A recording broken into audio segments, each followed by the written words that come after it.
Piste 1. Initiation des jeunes à la philosophie. Par le père Molinier. Première séance.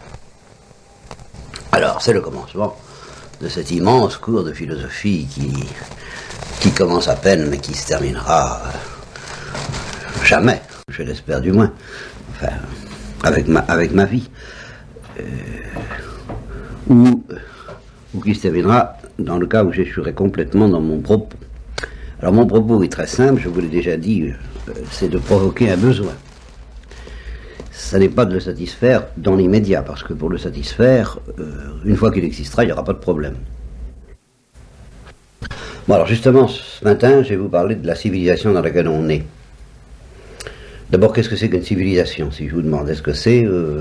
je ne parle pas d'une manière rigoureuse ce matin, hein. J'essaie de vous donner des notions intuitives suffisamment explicites pour que vous compreniez de quoi on parle, mais je ne prétends pas à la rigueur scientifique. Alors, partout où il y a des hommes, il y a des traditions. C'est un fait, quoi. C'est un des mystères de la condition humaine et une des différences entre le monde animal et le monde humain, c'est que chez les animaux, il ne semble pas qu'il y ait de tradition. Il y a une vie sociale chez certains animaux développés, mais il n'y a pas de tradition. Chez les hommes, il y a tout de suite des traditions.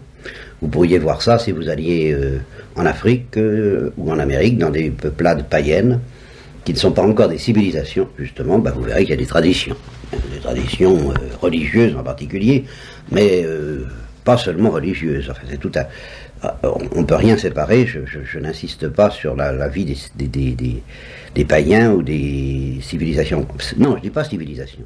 La vie de ceux qui ne sont pas encore des civilisations. Alors, qu'est-ce que c'est qu'une civilisation? En gros, c'est quand les hommes parviennent à édifier des cités. C'est la cité qui est la clé de la civilisation. Une cité, c'est un échange plus complexe et plus parfait de la culture, des mœurs, de la vie sociale, qui est assez caractéristique, qui s'oppose un peu à la campagne. Là où il y a une cité, il y a aussi la campagne, mais cette organisation de la vie autour des cités caractérise en gros une civilisation. Et dans les cités en particulier, on construit des maisons, on construit des monuments, on construit des choses qu'on ne construit pas chez les primitifs. Bien. Alors, des civilisations, vous pouvez avoir l'impression qu'il y en a des foultitudes. Qu'il y en a eu des foultitudes de civilisations. Je ne sais pas si vous interrogez là-dessus, est-ce que spontanément vous me disiez, oui, il y en a eu des tas. Ou est-ce que vous avez l'impression qu'il n'y en a pas tellement, en gros, des civilisations? Pas tellement, a l'air de dire Marie. Il y a 10-15. Il y en a comme, par exemple, 10-15, c'est déjà pas mal, c'est tout de même assez. Un peu moins. Comment? Un peu moins. Un peu moins, quoi. Quelque chose comme ça, quoi. Vous voyez? Bon, c'est vrai. Il y a eu, par exemple, la civilisation chinoise. Il y a eu la civilisation égyptienne. Celle-là, elle a disparu. La plupart des civilisations ont disparu sous la forme où elles ont existé autrefois. Alors, c'est vrai que dans l'intuition fondamentale que je voudrais vous donner, il y a des points obscurs qui demeurent et auxquels je ne prétends pas répondre ce matin. L'intuition fondamentale que je voudrais vous donner, c'est qu'il y a deux grandes civilisations qui existent encore aujourd'hui. Et pas trois, malgré les apparences. Deux grandes sources de civilisation, deux grands torrents, de grands fleuves de civilisation. Le courant hindou, qui couvre l'Asie, en gros, et le courant que j'appellerais à la fois gréco-romain et judéo-chrétien. À la fois, parce que justement c'est un phénomène historique fondamental que le courant gréco-romain a rencontré à un moment donné le courant juif, puis judéo-chrétien, et que tout ça s'est fondu dans un amalgame qui a donné ce qu'on appelle la civilisation occidentale. Alors, ces deux grandes civilisations-là imprègnent le monde aujourd'hui, partout. Et je laisse de côté les objections que vous pourriez me faire à propos de la civilisation chinoise, de la civilisation japonaise, ou d'autres encore qui n'ont pas complètement disparu, mais qui ont subi des mutations telles que leur impact sur la planète me paraît très faible. Vous voyez, la civilisation chinoise, qu'est-ce qu'il en reste aujourd'hui au temps du marxisme? La civilisation japonaise, qu'est-ce qu'il en reste aujourd'hui au temps de la civilisation industrielle? Vous voyez, il semble tellement occidentalisé d'une manière ou d'une autre que, disons que provisoirement, on peut considérer ces civilisations comme négligeables, tandis que la civilisation hindoue ne l'est pas aujourd'hui. Bien. Vous êtes à peu près d'accord avec moi à première vue? À première vue. Bon. Alors ça prouve que vous ne vous cassez pas trop la tête, pour commencer, parce que vous pourriez me flanquer dans les pattes une grosse objection, c'est l'islam et la civilisation musulmane. Bien. Alors je vais y venir.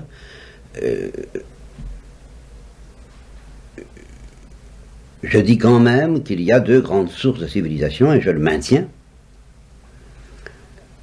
Est-ce que vous pouvez me dire, en ce qui concerne la civilisation hindoue, sous quelle forme elle sévit le plus? Par la religion. Oui, mais quelle religion, justement?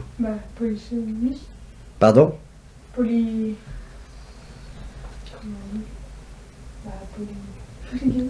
Non. Ah non. Dieu. Ah non. Non. Ah, justement, la civilisation hindoue n'est pas polythéiste. La civilisation hindoue.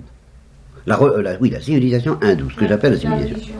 La religion hindoue, un hindouisme. Bon, ben, c'est pas tout à fait exact. Parce que toute civilisation, avec sa religion, car il y a toujours plus ou moins une religion autour de la civilisation, connaît ce que j'appellerais, si vous voulez, très confusément aujourd'hui, je ne parle pas exactement, encore une fois, des avatars.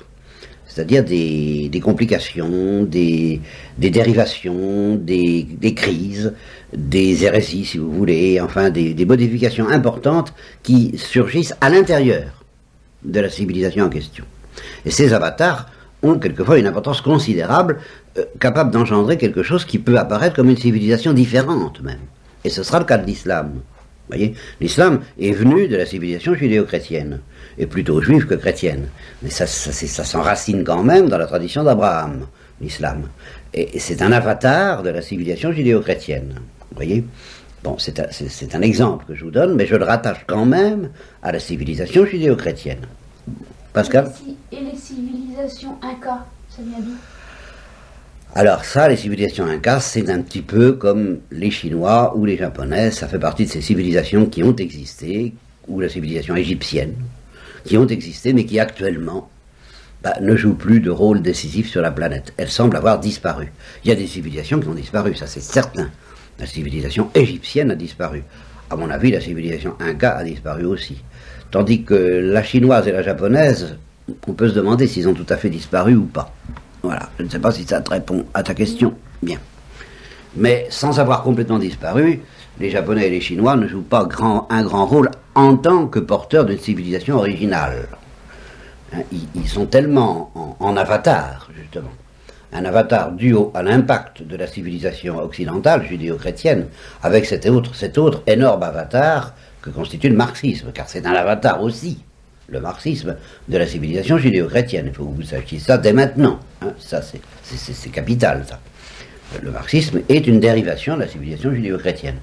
Alors, quel est l'avatar fondamental qui couvre l'Asie presque tout entière et une partie de la Polynésie, enfin du continent, est-ce qu'il y a une partie du monde qu'on appelle le Pacifique? Non.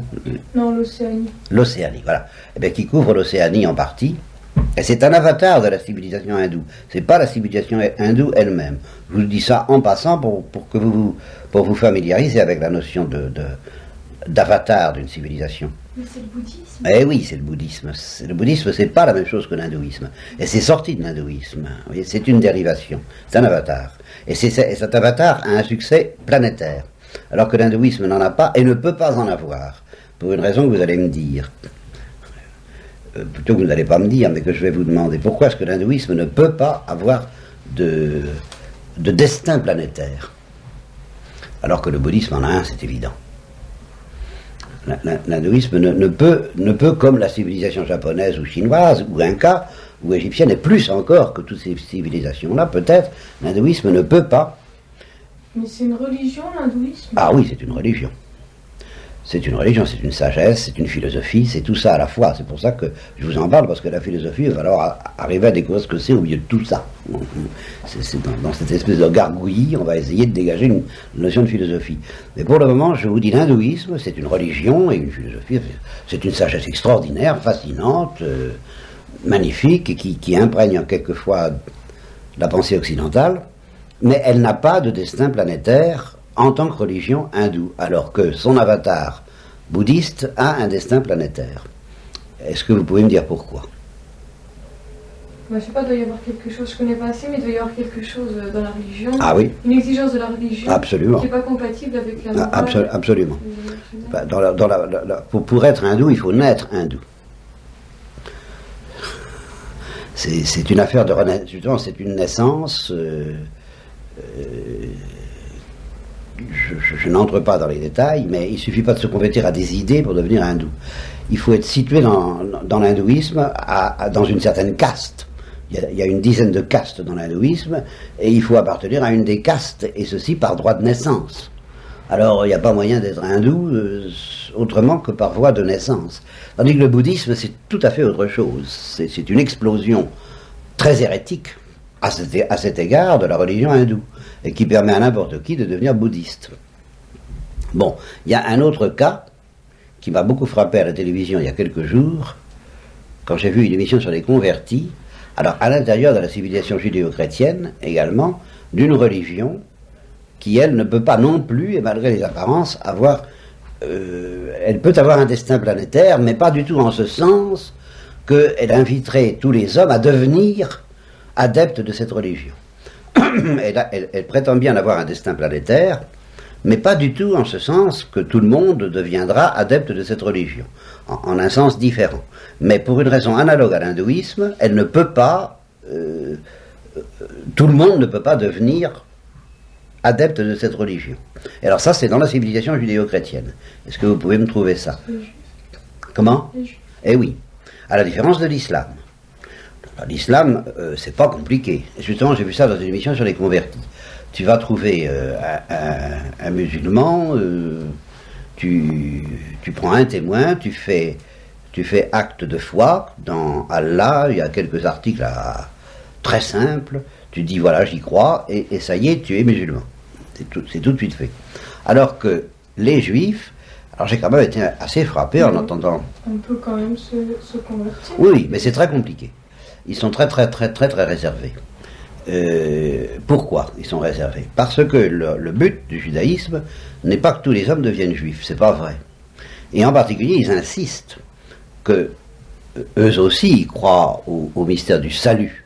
Bon, ça, c'est une notion dont on parlera peut-être plus tard, bien qu'elle soit très religieuse, peut-être plus que philosophique. Mais enfin, il faudra quand même qu'on en parle de la notion de salut. Et il est certain que la notion de salut existe dans l'hindouisme, elle existe dans le bouddhisme, elle existe dans toutes les religions. La notion de salut, confusément ou explicitement, mais elle est là, elle est toujours présente, la notion de salut. Alors, pour les hindous et les bouddhistes, il y a une notion de salut. Pour les juifs aussi, il y a une notion de salut. Mais les juifs ont quelque chose de commun avec les hindous sur ce point que je ne m'attendais pas du tout à découvrir.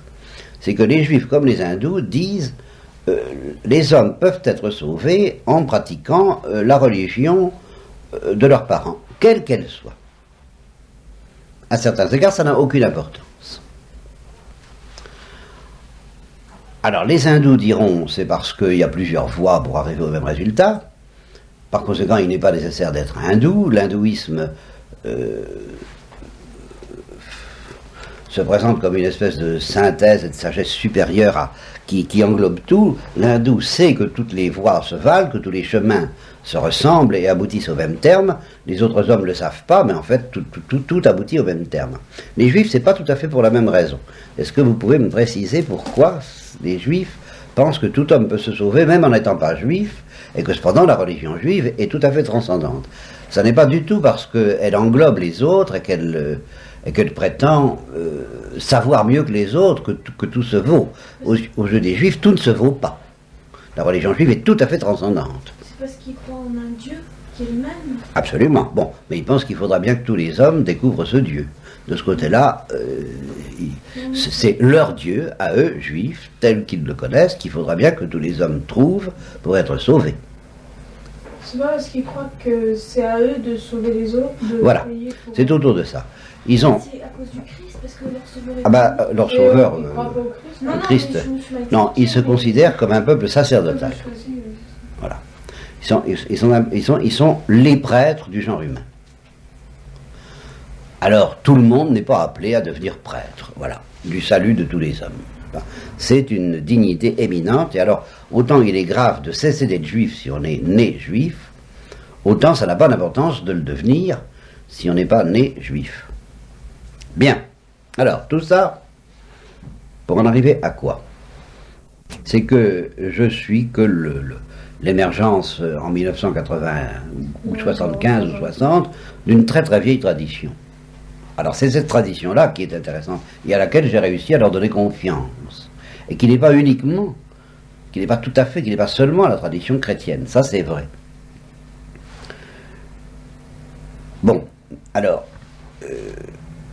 cette tradition, je vais essayer de vous la situer. Parce que c'est une tradition à la fois philosophique, théologique, spirituelle. Il y a tout un... Par exemple, bon, ben, il est bien connu qu'à l'intérieur de la religion chrétienne, j'ai une tendance thérésienne qui fait que je suis porteur d'une tradition thérésienne de l'enfant Jésus, n'est-ce pas? Je suis porteur d'une tradition très récente, et pour cause, puisqu'elle date de 1900 à peu près, la tradition thérésienne, au point de vue spirituel. Au point de vue théologique, je suis l'héritier d'une autre tradition beaucoup plus ancienne qui s'appelle la tradition thomiste. Bien. Et au point de vue philosophique, je suis également l'héritier d'une tradition dont celles qui ont lu le livre devraient être capables de me dire quelque chose. La philo. Aristote et saint Thomas d'Aquin. Oui, alors saint Thomas d'Aquin, c'est déjà allé très vite, n'est-ce pas? Parce que saint Thomas d'Aquin, c'est déjà, en géographie, vous savez ce que c'est que l'estuaire de la Gironde, par exemple. Est-ce que vous savez ce que c'est que l'estuaire de la Gironde? Oui. Bien. Alors il y a deux fleuves qui convergent dans l'estuaire de la Gironde. Est-ce que vous connaissez les deux fleuves? Ah ah! Garonne. Oui. Que la Gironde. Ah non, justement, la Gironde, c'est le nom caractéristique de l'estuaire. Je crois bien que c'est la Dordogne, si je ne m'abuse. Hein? Il y a la Garonne et la Dordogne. Et ces deux fleuves convergent en un immense estuaire. Eh bien, il y a l'équivalent de ça dans la tradition qu'on appelle la tradition thomiste. C'est la convergence de deux grands courants de pensée. L'un, vous le savez, c'est la tradition judéo-chrétienne, disons chrétienne, et l'autre, c'est quoi? Grec. Oui, c'est la tradition gréco-romaine, avec justement, qui a connu bien des avatars, bien des... Il y a eu les stoïciens, il y a eu les épicuriens, mais alors au début, tout à fait au début, il y a eu ceux qu'on appelle les présocratiques, mais la grande tradition grecque, ça a été ce que j'appellerais la tradition socratique. La tradition socratique a commencé par définition avec Socrate et s'est continuée avec... Aristote, Platon. Ah oui, n'oubliez pas Platon quand même, hein, c'est quand même important.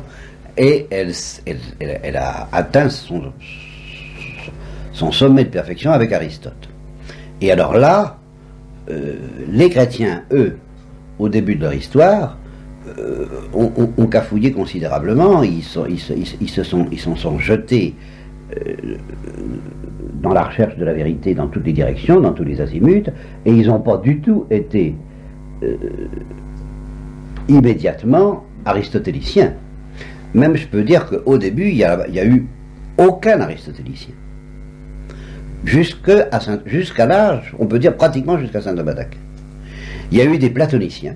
Il y a eu beaucoup de platoniciens. Saint Augustin était plutôt assez platonicien. Il y a eu ce qu'on appelle des néo-platoniciens. Un certain Plotin a joué un rôle important. Il a fasciné les chrétiens. Alors ils se sont débrouillés comme ils ont pu. Ils ont cafouillé pas mal. Il y a eu toute une espèce de bouillonnement, d'effervescence, et c'est seulement saint Thomas qui a eu le toupet contre vents et marées, car il a été condamné par l'Université de Paris pour avoir fait ça, de dire mais on peut très bien faire l'histoire de la Gironde, c'est-à-dire conjuguer la tradition d'Aristote avec la tradition chrétienne. En gros, il faut que vous sachiez ça, mais il a été très combattu. Et puis après avoir été combattu, il a gagné à l'intérieur de l'Église occidentale, l'Église latine, je ne parle pas de l'Église orientale parce que je ne peux pas tout dire à la fois, hein, puis c'est une toute autre histoire, l'Église orientale, mais à l'intérieur de l'Église occidentale, il a gagné, il a convaincu tout le monde, quoi, et l'Église occidentale, après saint Thomas, est devenue aristotélicienne, même toute une école de pensée différente de saint Thomas qui s'appelle l'école de pensée des franciscains. Les franciscains ne sont pas thomistes, mais c'est tout proche. Ils admettaient Aristote eux aussi. Quel est le grand théologien des franciscains? Est-ce que vous le savez? C'est pas Saint François? Ah non, parce que justement Saint François, et c'est très intéressant, mettait son poids d'honneur à ne surtout pas être théologien. Saint Benoît? Ah non, Saint Benoît c'est une toute autre tradition. Saint Benoît c'est bien avant, hein. Saint Benoît était d'ailleurs, il était tout simplement et tranquillement occidental et chrétien, il était pour la sagesse, mais chez les franciscains, il y a un bonhomme qu'il faut tout de même que vous connaissiez, parce que c'est le pendant, c'est le contemporain de saint Thomas, c'est d'une certaine manière son concurrent, mais en fin de compte, il a contribué à fonder avec saint Thomas le succès de ce qu'on appelle la scolastique, c'est-à-dire la grande tradition philosophique et théologique dont je suis l'héritier. Eh bien, c'est Saint Bonaventure. Saint Bonaventure est l'équivalent de saint Thomas d'Aquin. Et il a eu un disciple très célèbre, pour une raison précise que je vais vous donner tout de suite. Il a eu son heure de célébrité, parce que c'est lui qui, contre la tradition thomiste d'ailleurs, a défendu pour la Sainte Vierge le privilège de l'Immaculée Conception. Et c'est lui il s'appelle Scott. Voilà. Bien. Alors tout ça, c'est pour en arriver à ceci. Moi, ce qui me paralyse et ce qui me stimule à la fois, c'est la question suivante que, si j'étais à votre place, je ne pourrais pas m'empêcher de me poser. Bon, le Père Molinier, il est bien gentil, mais enfin, pourquoi sa tradition plutôt qu'une autre? Mettons que c'est pas lui tout seul, d'accord. Il n'a rien inventé, d'accord, ça c'est vrai. Je revendique l'honneur de n'avoir rien inventé. Je me coule dans cette tradition thomiste qui tout de même représente la synthèse de quelque chose d'aussi formidable, d'aussi puissant que la tradition socratique, et je vais y revenir parce que ça a un impact fondamental dans votre vie actuelle, dans votre vie quotidienne, la tradition socratique alors, hein, sous un angle auquel vous ne pensez pas. Et puis la tradition chrétienne, qui donc est tout de même un avatar important dans la tradition juive. Donc c'est quand même pas rien de se réclamer à la fois de la tradition chrétienne et de la tradition socratique. C'est quand même énorme. C'est pas toute la planète, enfin, c'est quand même important dans la planète. Hein. Mais ceci dit, c'est pas tout. Et on pourrait se dire, ben oui, vous êtes bien gentil, vous êtes l'héritier de tous ces gens-là, mais enfin, il y en a d'autres. D'abord, il y a d'autres religions. Alors ça, pour le moment, cette question ne vous tracasse pas beaucoup. En un sens, je le regrette. Et parmi les besoins que je voudrais susciter en vous, il y aurait celui de chercher à savoir pourquoi vous êtes chrétienne. Claire, vous allez dire quelque chose? Non, mais de toute façon, on se sent démunis, oui, mais même si on ne sait pas expliquer pourquoi, ça n'empêche pas qu'on en est sûr, même si on ne sait pas expliquer. Oui, alors c'est là où je voudrais que on va creuser ça un peu, si vous voulez. Si vous prenez un musulman, il est difficile d'être plus sûr que les musulmans qui sont la vérité. C'est même effroyable, justement. Justement, nous, occidentaux, qui avons l'habitude de la tolérance, de la discussion libre des idées, de la confrontation libre des idées, et que chacun doit se... Bon, on est un peu effrayé quand on voit l'intransigeance et le fanatisme des musulmans. Je ne parle pas des marxistes, c'est tout à fait autre chose, justement. Mais les musulmans sont profondément convaincus qu'ils ont raison. Est-ce que, justement, votre certitude que le christianisme est la véritable religion est du même ordre que cette certitude farouche, absolue, intransigeante et impitoyable qui caractérise les musulmans et qui, eux, alors sont bien sûrs que c'est l'islam et que le christianisme est un paganisme épouvantable. Mais alors ça les révolte, n'est-ce pas? Le dogme de la Trinité, c'est du polythéisme, c'est-à-dire il y a plusieurs dieux. À leurs yeux, mais ils en sont profondément convaincus. Marie. Alors évidemment, ça renforce ton moulin, tu dis, bon, c'est qu'ils n'ont rien compris. Ça, c'est vrai, ils n'ont rien compris au christianisme, n'est-ce pas? Et on peut se poser la question, c'est intéressant, de se dire, si les musulmans comprenaient vraiment ce qu'on veut dire, est-ce qu'ils seraient toujours aussi sûrs d'eux? Ben, évidemment, on peut avoir des doutes. Hein. Ils n'ont peut-être pas l'esprit très ouvert. N'empêche. On l'a pas plus que. Eh ben voilà. Si. Ben, toi, tu as été penché sur l'islam pour regarder toutes les clauses du programme pour être sûr que tu te trompes pas. Oui, voilà. Bah, pas moi. Voilà. Et je retiens cet aveu de Marie, je crois qu'il est bon. Je crois que beaucoup de chrétiens sont chrétiens à la manière dont les musulmans sont musulmans. Il faut tout de même que vous admettiez ça. Beaucoup de chrétiens. Je ne dis pas vous, justement parce que vous êtes déjà au contact d'une mentalité un peu différente chez vos parents et à travers moi, et à travers les dominicains, et à travers l'église romaine qui au fond n'est pas comme ça. Mais beaucoup de chrétiens sont comme ça. Ils ont ce qu'on pourrait appeler une religion étroite, un peu à la manière des musulmans, ou un peu aussi à la manière des juifs, qui sont beaucoup plus complexes, beaucoup plus intelligents. Dans l'ensemble, encore qu'il y a des gens de génie dans l'islam. Il y a des philosophes de génie. Il ne faut pas vous y tromper. Hein. Il y a des hommes extraordinaires. Sans parler des hindous. Alors, est-ce que votre certitude, justement, est-ce que vous avez la certitude d'avoir raison en étant chrétienne? Est-ce que votre certitude est supérieure à celle des juifs, à celle des musulmans, à celle des hindous? Est-ce que vous savez pourquoi elle est supérieure? Honnêtement, ça me paraîtrait bien aventuré de l'affirmer. Oui, mais on a des grâces que l'on pas. Oui, ça c'est toi qui le dis. T'en sais rien s'ils n'ont pas le grâce. Ça, c'est... C'est pas tout ce que je veux dire. Simplement, vous demandez si notre certitude est plus importante que.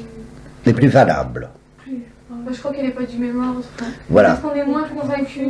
Par exemple, si on nous mettait, je sais pas, des instruments de torture sous le nez, on est peut-être moins convaincus sous cet aspect-là. Mais. Sous l'aspect des instruments de torture, que veux-tu dire? Ah oui, que les musulmans seraient capables de résister mieux. Ça, c'est vrai. En Afghanistan, par exemple, c'est effarant. N'est-ce pas? Alors là, ils donnent leur vie d'une manière fantastique. Puis alors, ils sont tranquilles. Ils sont certains que je meurs, je vais au ciel. Les autres, ils vont à l'enfer. Ça. Il y a une espèce de certitude tranquille, alors là, massive, que précisément les chrétiens n'ont pas et qu'ils s'interdisent d'avoir au nom même du christianisme. Vous voyez, il y a là comment? Bah oui.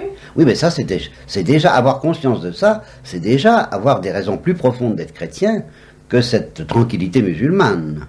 C'est pas une sécurité à la limite. Parce que justement, c'est tout de même un peu plus. Il vaudrait mieux être musulman en ce cas-là. Ah bah pour le confort, oui. Mais Oui, pour voilà, la finesse et la profondeur, non. Bah oui. Mais la religion chrétienne, elle demande des recherches. Voilà, et ça fait partie, justement, la philosophie dont je voudrais vous parler, fait partie de ces recherches que la tradition chrétienne encourage, et que la tradition musulmane encourage aussi, mais avec, malgré tout, de fait, et sans pouvoir y échapper, une certaine fermeture à laquelle elle ne peut pas échapper complètement. Même les esprits qui ont le plus de génie à l'intérieur des musulmans, il y en a. Malgré tout, ils sont bloqués dans quelque chose dont ils ne peuvent pas sortir, alors qu'en principe, le christianisme est totalement ouvert à toutes les perspectives de pensée différentes de la sienne pour essayer de les comprendre et de les intégrer. Mais seulement c'est un effort beaucoup plus exigeant et beaucoup plus onéreux. Et ce dont je voudrais vous convaincre ce matin, dès le départ, c'est une des idées de Maritain que vous auriez trouvé dans le bouquin si vous l'aviez continué, c'est-à-dire la deuxième partie, et dont nous parlerons, qu'un des grands drames, au point de vue de la philosophie, est que la civilisation occidentale n'a pas... La civilisation occidentale aujourd'hui crève de ne pas avoir compris ce que je vais vous dire là maintenant. Car elle est en train de crever, il ne faut pas vous y tromper, elle est dans une crise terrible. Vous comprenez, si c'est vrai que notre certitude est plus fine que celle des musulmans. Ça, c'est vrai. Seulement, la rançon de cette finesse, c'est qu'elle est aussi plus fragile. Chez les hommes, elle est beaucoup plus solide au fond, puisqu'elle est plus profonde. Mais elle est beaucoup plus solide chez ceux qui vont au fond des choses. Mais chez ceux qui ne vont pas au fond des choses, c'est-à-dire la plupart de vos camarades, et même la plupart des parents de vos camarades, eh bien, elle est beaucoup plus fragile que celle des musulmans. Et c'est pourquoi, en fait, elle se laisse beaucoup plus facilement entamer, par exemple, par la crise marxiste. Et avant la crise marxiste, par bien d'autres crises qui ont secoué l'Occident. Quoi ? Le matérialisme, le scepticisme, surtout, le siècle des Lumières, dont vous êtes abondamment irrigué, Machiavel, tous ces trucs-là, ce sont des toxines contre lesquelles le christianisme est beaucoup moins bien armé que l'islam. Et entre autres, le marxisme avoue, le gouvernement soviétique avoue que dans sa lutte anti-religieuse, il a échoué beaucoup plus par rapport à l'islam, où il a entamé de 10%, que par rapport au christianisme, où il a l'impression de l'avoir presque liquidé. C'est pas vrai en profondeur, parce que le christianisme est bien plus mystérieux que ça, et on ne le supprime pas comme ça, mais enfin, le christianisme donne une impression de fragilité que l'islam ne donne pas. Et alors, justement, la rançon de cette fragilité, c'est ce qui arrive alors à la plupart de vos camarades, et alors là, il faut que j'y arrive, parce que ça, c'est un point capital, c'est ce qui vous menace de la manière la plus immédiate. C'est que un certain Descartes, qui fait partie de la tradition chrétienne, s'est amené un beau jour, là, j'y reviendrai si j'ai pas le temps ce matin, parce que ça, il faudra qu'on en reparle, mais il s'est amené un beau jour en disant, la vérité est facile à trouver. À tous les plans. Au plan philosophique, au plan scientifique, à tous les plans, la vérité est facile à trouver. Au plan religieux, c'est facile. Il suffit de suivre ma méthode. D'où le discours de la méthode. Si vous suivez ma méthode, vous trouverez facilement n'importe qui ayant du bon sens, qui est la chose du monde la mieux partagée, pourra connaître la vérité philosophique, la vérité scientifique, tout ça, qui plus heureux que toi, c'est aussi facile que la vérité en islam. Et il a proposé une méthode, la méthode cartésienne, pour trouver la vérité. Or, c'est pas vrai, la vérité philosophique et religieuse n'est pas facile à trouver. Donc ça s'est cassé la figure. Il y a eu le siècle des Lumières, il y a eu... Je comprends pas, pardon. Oui. C'est Descartes, c'est une lumière chrétienne. Chrétienne, oui. Et cette et lumière. c'est pas vrai ce qu'elle a dit? Au point de vue philosophique, non. Au point de vue scientifique, oui. Au point de vue chrétien, en réalité, non plus. Mais c'est moins facile à voir. Apparemment, Descartes est chrétien. Philosophiquement, il s'est complètement cassé la gueule.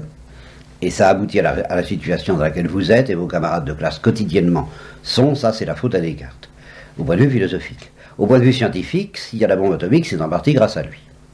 Ça, c'est incontestable que là, il a réussi. Alors là... la bombe atomique et toute la civilisation moderne, les magnétophones et tous les bienfaits de la science, on les doit en partie à Descartes, et avant Descartes, à qui? Puisque je vous raconte tout à la fois. Eh bien, à Socrate. Parce que mais oui, justement, Socrate est le père de la philosophie, mais il est le père aussi, avec les présocratiques, de toute la civilisation scientifique qui a triomphé actuellement dans le monde entier, qui fait toute la supériorité de l'Occident. Tout ça, ça vient de la tradition socratique, qui s'est développée d'une part en philosophie chrétienne avec saint Thomas, mais d'autre part en développement des sciences avec Descartes.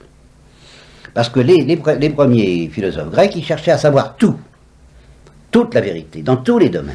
Et ils n'avaient pas encore compris qu'il faut se spécialiser, on peut pas connaître tout, la réalité est trop complexe pour qu'un seul homme puisse la connaître. À ce moment-là, ils espéraient qu'avec une bonne réflexion traditionnelle, justement, on puisse connaître tout du réel. Bon, moyennant quoi, ils ont inauguré une recherche de la connaissance du réel, une recherche scientifique qui s'est développée beaucoup chez Aristote, qui était un savant, et pas seulement un philosophe, extrêmement profonde, extrêmement rigoureuse, et que vous ne trouvez nulle part ailleurs dans l'histoire du monde. Et c'est cette recherche-là, c'est cette méthode aristotélicienne qui est devenue ensuite la méthode cartésienne et qui est devenue ensuite la méthode expérimentale et qui par conséquent a donné toute la civilisation technique que nous voyons aujourd'hui. Alors là, de ce côté-là, c'est un succès formidable. Mais alors, le grand danger de Descartes, c'est d'avoir dit au point de vue philosophique, la vérité est facile à trouver. Et je m'en vais vous la donner, vous n'avez qu'à appliquer ma méthode, qui va réussir pour les sciences et qui va réussir pour la philo. Pour les sciences, ça a marché, pour la philo, ça s'est planté complètement.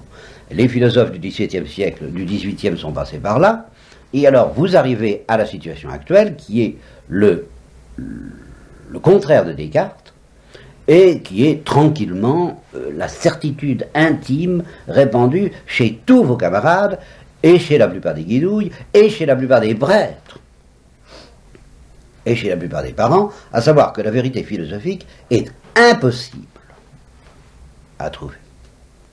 Il n'y a pas de vérité philosophique objective qui puisse s'imposer à tous les bons esprits. Ça n'existe pas. C'est tellement mystérieux, le réel, qu'en dehors de la religion, qui évidemment constitue un autre monde, le monde religieux, où on se débrouille comme on peut, et grâce à la foi, qui est une espèce de coup de force, qui n'a rien à voir avec la recherche scientifique, ni avec la recherche philosophique. La foi, on a la foi parce qu'on a la foi. On l'a ou on l'a pas, puis c'est tout. C'est spécial, ça. Ça fait qu'on va à la messe, qu'on pratique ou qu'on pratique pas, qu'on a peut-être des extases si on est mystique, mais enfin, ça n'a rien à voir avec la vérité philosophique. Alors donc, en dehors de la foi, eh bien, on peut rien savoir. Si ce n'est chacun son opinion, comme on se débrouille avec les moyens du bord, avec la poésie, avec les pressentiments, avec des dialogues, avec le point de vue, oui, c'est intéressant, le point de vue d'un tel, le point de vue d'une telle, et puis alors on confronte, il faut être tolérant, très tolérant, mais pour ce qui est de savoir une vérité absolue qui aurait une valeur universelle, alors là, Tintin, ça n'existe pas. C'est la mentalité de tous vos contemporains. Vous n'allez pas me dire le contraire. Bien.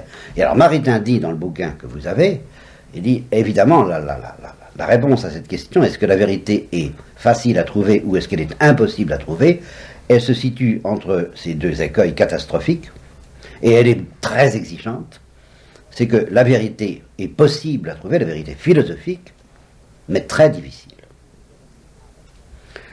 Donc ça, les certitudes, le père Molinier a raison, je pourrais arriver à vous en convaincre, mais ça ne sera pas facile, ni pour vous, ni pour moi. Et c'est là où, justement, avant d'aller plus loin, et ça va peut-être nous suffire pour aujourd'hui, je vous préviens, pour que je puisse vous transmettre l'héritage que j'ai reçu moi-même, et c'est vrai que j'en ai reçu un, que je considère comme une perle précieuse, comme un trésor, et qui est distinct, tout en étant solidaire, de la foi chrétienne elle-même, de la vie mystique elle-même. Il y a cette sagesse philosophique dont vous avez besoin pour ne pas faire naufrage, soit dans le marxisme, soit dans le scepticisme, soit dans le désespoir, soit dans l'indifférence, ce qui est tout de même dangereux, l'indifférence intellectuelle aujourd'hui, tant que vous êtes dans le monde du moins, si vous devez y rester, et c'est probable, alors, pour échapper à ça, il faudra que je vous transmette autre chose, ce qui est une tradition solidaire de la tradition chrétienne, mais un peu distincte.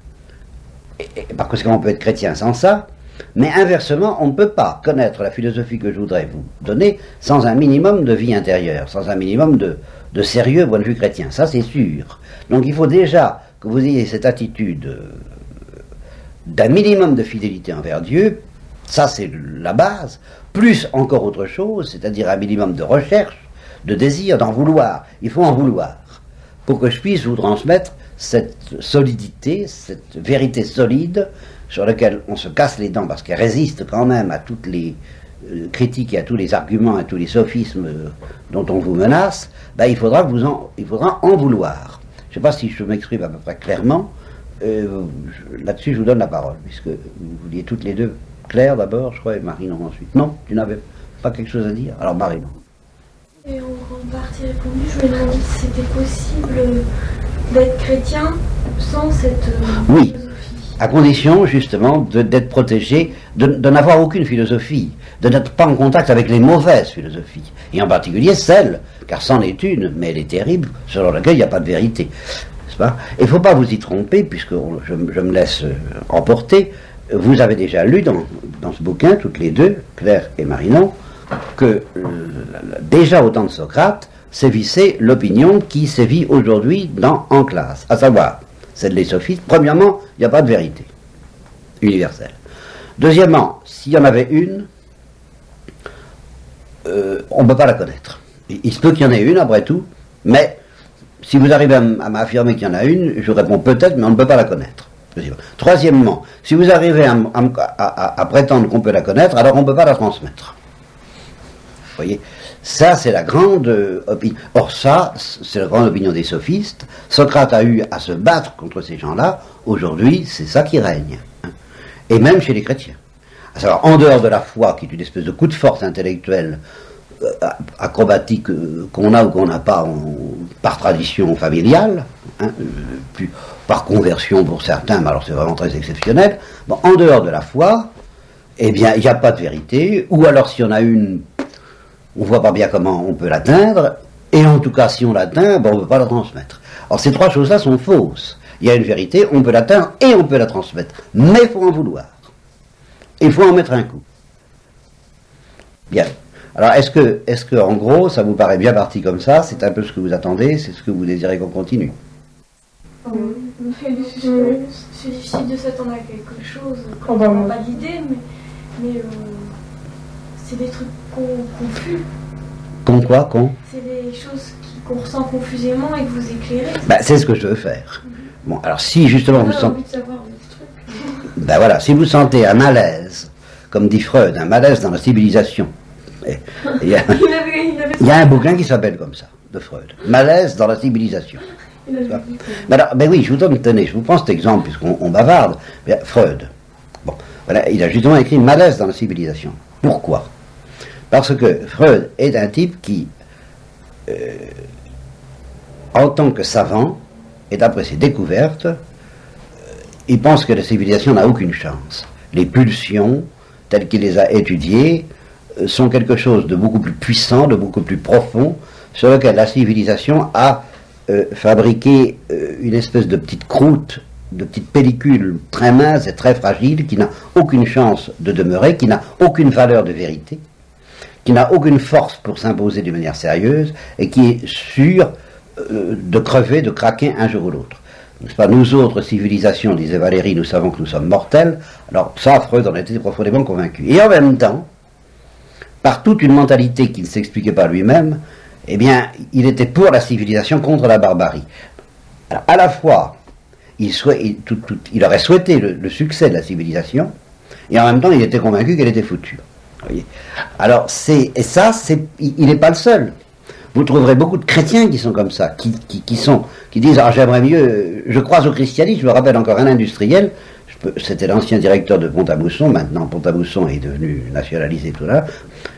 Nous avions discuté de certaines choses, de philosophie entre autres. À la fin, là, je me suis énervé parce que c'était pas seulement la philo, c'était la foi chrétienne qui était en cause. Je lui ai dit « Mais enfin, est-ce que vous croyez au Christ ?» Il m'a répondu « Je crois au christianisme ». Ce qui veut dire, je crois à cette tradition que je souhaiterais, que je trouve quand même civilisatrice, que je trouve valable, que je trouve intéressante, mais dont je ne suis pas sûr qu'elle soit vraie. Parce que sinon, il aurait cru au Christ. Vous comprenez? Il a cru, ça veut dire que ses faveurs, son cœur, son désir porte sur le développement social qui a été rendu possible par l'Église, comme Maurras, qui ne croyait pas à Dieu jusqu'à la fin et à Jésus-Christ jusqu'à sa conversion finale. Jules Maurras? Charles Maurras. Jules, c'est Jules Jaurès. Faudrait pas confondre. Non, Jules Maurras. Il y a Jules Ferry, Jean Jaurès et Charles Maurras. Non, il y a un Jules Maurras. Je ne le connais pas. C'est un économiste. Alors Charles Maurras, bon, c'est le fondateur de l'Action française, le fondateur de l'extrême droite catholique française avant la guerre de 39. Eh bien, il n'était pas chrétien. Et il le disait. C'était un disciple d'Auguste Comte, c'est-à-dire des philosophies qui ne croyaient pas du tout à la religion ni à la philosophie thomiste. Il n'était absolument pas tout ça. Il s'est converti sur son lit de mort, dans sa prison de mort, c'est certain et très, très authentiquement. Mais jusqu'à la fin, il n'était pas chrétien. Mais il croyait à la civilisation chrétienne. Mais alors ça, c'est terrible. Oui, c'est une morale, et puis une sociologie, et une économie, toute une philosophie politique. Alors là, comme Machiavel. Mais c'est exactement ça. C'est le pendant de Machiavel. À Machiavel, il opposait à la civilisation chrétienne, mais sans croire au Christ. Alors c'est ça qui nous tue. et nous sommes immergés de tous ces gens-là actuellement, parce que la plupart des gens qui vont à la messe, moi je parle même pas de... Hein, mais non, justement, je suis authentiquement convaincu que c'est la crème, que les scouts et les guidouilles, en gros. Bon, il y en a d'autres crèmes. Enfin, c'est une mais même cette crème, il n'y a pas tellement de gens qui croient vraiment dans la personne du Christ, et non pas simplement à la civilisation chrétienne, aux valeurs chrétiennes, aux valeurs sociales que véhicule le christianisme, et alors ceux-là, ils ne croient pas à la vérité. Et c'est justement cette croyance à la vérité philosophique et religieuse aussi, mais philosophique aussi, que je voudrais essayer de vous transmettre si j'y arrive, c'est-à-dire si vous en voulez.